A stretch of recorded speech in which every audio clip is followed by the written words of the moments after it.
Problem number 3 is to find x and y, and I need you to realize that in order to find x and y, which is in this triangle, we don't have enough information. Okay, you must know at least one side and an acute angle. We only have the acute angle.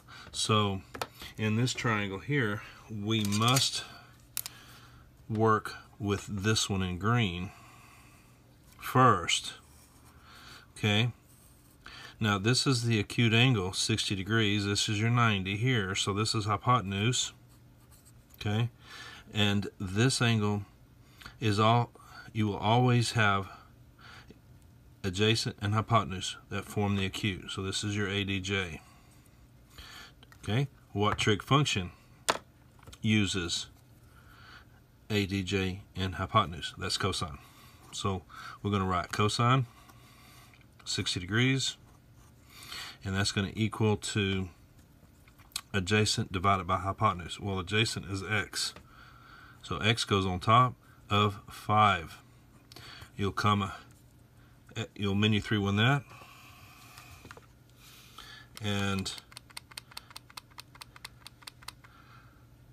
you should get x equals to 2.5. I need you to confirm that.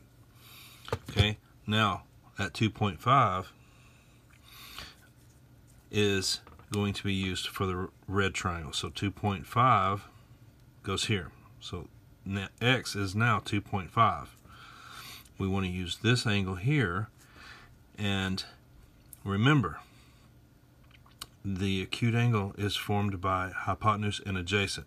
Well, which one is adjacent and which one's hypotenuse? Well, you have to come over here to the 90.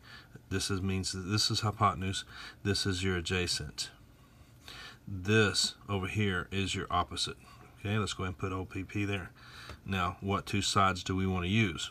Well, we want to use the 2.5 and the adjacent, which is the y. We have to find y. Which trig function uses opposite and adjacent as tangent?